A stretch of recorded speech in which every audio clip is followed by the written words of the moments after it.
welcome back. You are still tuned into Rubbing Minds right here on Channels TV, where we're bringing you the absolute best in current affairs. And right now in studio, I've got Ms. Sephora Imomo with me. She is a project manager from the British Council, and we're here to talk about the British Council Education UK exhibition that is coming to Nigeria, and that's in the first week of March, both in Abuja and in Lagos. Yes. And the British Council is going to be showcasing some of the institutions that one can enroll into. There's a lot of people who have been over the years, of course, studying in the UK, a lot of people aspiring to study in the UK. So I understand this is a portal where you can come and ask all the necessary questions, get the information you need before you apply. So welcome, Sephora. How are you today? I'm fine, thank you. Great. So let's take it from the top. I guess I've given a rundown of what the exhibit is really about, but can you give us a little bit more information? How long has it been running for, and typically who are the kinds of people who you'd be interested in meeting with at the exhibition? Thanks. The exhibition has been running for quite a while. The British Council has been hosting these exhibitions since 2002. So this is our 14th year, and it's one of the most credible platforms where people who are interested in studying internationally and looking towards the UK can come and get information about visas, English language testing, course requirements, course options, stuff like that. We usually have quite a number of UK universities and colleges attending these events to give students up-to-date information about requirements. Okay. Yeah. And what are some of the reasons you feel, I mean, you guys obviously know the biggest pull factors for people who want to come and study in the UK. Can you just elaborate on some of these? Oh, there are many reasons why people would choose to study in the UK, but at the top of the list is the quality. Yeah. UK is renowned for their work in research, science, innovation. There was a study that came out recently that has quite a number of Nobel laureates who studied in the UK as their international education. And so people choose the UK because of the quality of the education that it provides. People choose the UK because it's like a melting pot. You've got people from so many different cultures, so you make contacts that last a lifetime, that are across the world. People want that international experience, and so many people would choose the UK as for Nigerians as well. There's a huge Nigerian diaspora in the UK, so many people, it's easier, it's closer, it's 6 hours away. So if you're looking to study internationally, the UK is very attractive because of these factors. Okay, Yeah. That's wonderful. What are some of the schools that we can expect at the exhibition? Oh, we've got quite a number of institutions coming. I don't want to name any because I'm not sure I can name all of them. Okay. Just what are some of the favorites? Some of the ones that, because of course there's putting me in a tight spot. Are there too many? Okay. We've got a large pool. We've got over 50 UK institutions attending this year's event. We've got King's College, we've got Aston University, we've got Northumbria University, so many. There are over 50, but details of all institutions attending can be found on our website, www.britishcouncil.org. Okay. Yeah. That's great. And of course, budget is an issue, so it's important for people to find out, what are the scholarship opportunities? Is this a platform where they can come and, maybe engage on opportunities to get scholarships? So many of the institutions are offering scholarships, and we're also posting up information about these scholarships on our Facebook page, which is facebook.com/study in the UK. Okay. Yeah, so if you go up on that platform, you can get information about all the scholarships that are available. There are discounts, there are bursaries, and there are full scholarships. So it's important to come to the event and find out, what's available. Are these exclusively for Nigerians, or would you be competing with the rest Some of the world? Some of them are for Nigerians exclusively, but others you would have to compete. Scholarships are competitive anyway, so you'd have to compete with people. Okay. Yeah. All right. That's great. And what about in terms of admission? Is there any possibility of actually being able to get on-the-spot admission at the exhibition? The recruiters on ground. Yes. So for students who are interested in making their applications right at the event, they need to come with their credentials. Okay. They need to, if they're looking for undergraduate study, they come with their secondary school certificates. Okay. If they're looking for postgraduate study, they need to come with their transcripts, academic records from their undergraduate study. Okay. And so with that kind of information at hand, you'll be able to put all your documents together and make an application, and you could get on-the-spot admission for some of the institutions. Okay, but are all the requirements also listed on the website so they know what they need to bring with them? Yes, so you need to check the website. Check the website of the institutions you're interested in, because they differ for different institutions. So you need to be sure exactly what your institution requires, and so you check their website, see what the information is, and you bring all your credentials to the event.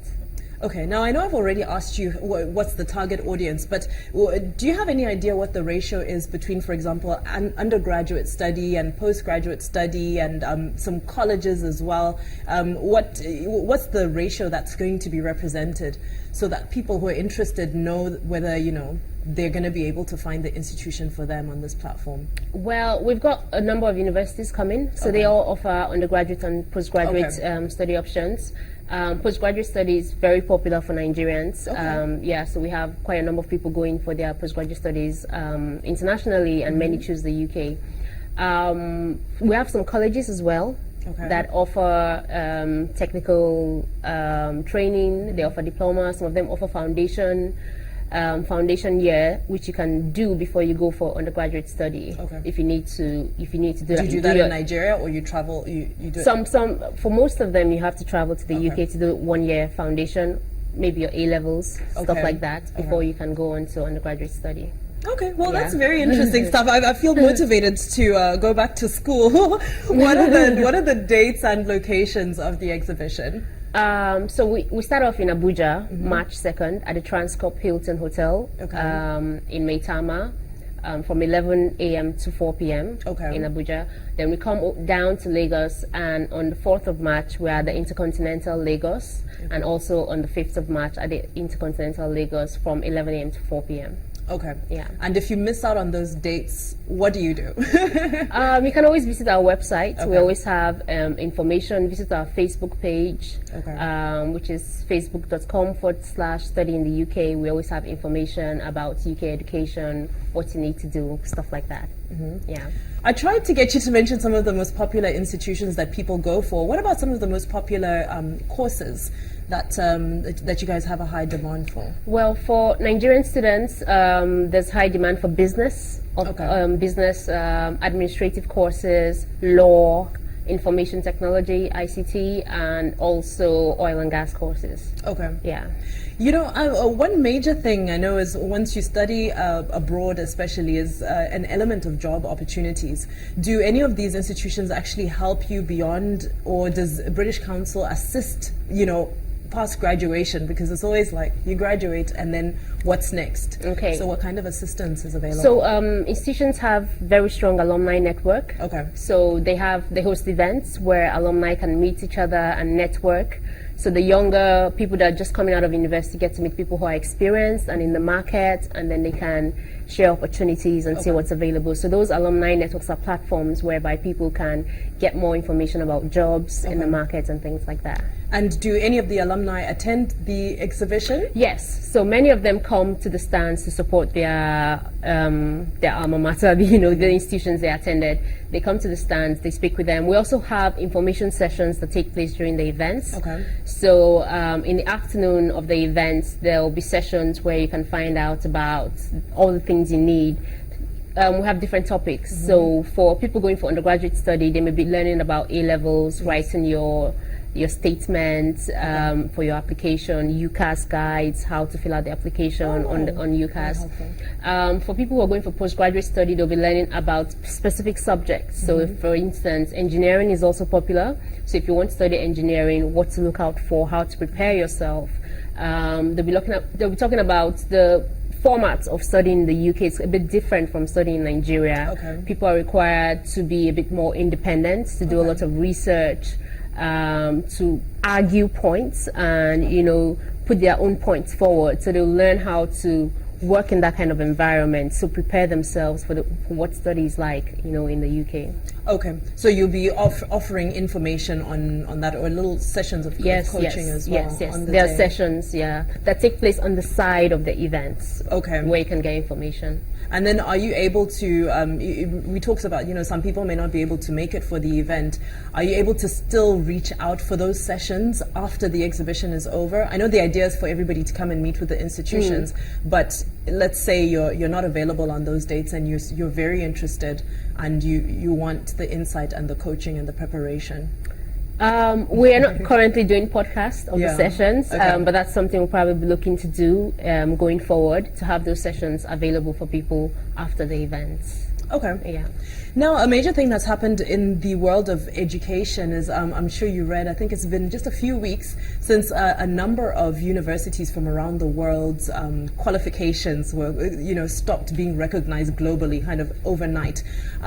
What's the reach of UK universities in terms of, after my graduation, after I receive my degree or my qualification, what reach around the world is my qualification acceptable? Because that's become a very huge debate right now. Yes, of course. UK qualifications are recognized all over the world. Okay. People with a UK qualification can use it to work internationally in many places. Is it from all of the institutions? Or are there certain For the institutions institutions that are coming for our event, for all the institutions coming for our events, their qualifications are recognized globally. Okay. Yeah. All right. No, that's an important one. It's very important. Yeah. Okay. Wonderful. And then, from your personal experience, did you study in the UK? No, I didn't. You didn't. Okay. But what tips and advice would you give to somebody who's potentially planning to or aspiring to study in the UK one day? What's important is to remember that the format of learning is a bit different from what we're used to here in Nigeria. You've got to be very independent. You've got to do a lot of research. You've got to be willing to work in seminars and study groups and share ideas and put your ideas forward. And that way, if you prepare yourself that way, it'll be easier, to settle in the UK once you go over there. Okay. Yeah. All right. That's awesome. And any aspiration for you to study in the UK? Maybe, yes. No plans. No plans yet. Hopefully you'll go to the exhibition and one of the institutions will catch your attention, right? And are there any plans for the exhibition to go beyond Abuja and Lagos? Because I'm sure there's people all over the country who are interested, of course. Yes, so in the next couple of months, we would start to have smaller events in some of the other states across the country. Okay. And as the information comes up, we'll be able to share it with the public. Wonderful. So that's great. Expansion plans there as well. And of course, if you're interested in studying in the UK, you need to get in touch with the British Council, visit their website, and of course, come to the exhibition. But for now, we're going to take a quick breather. We'll be back shortly.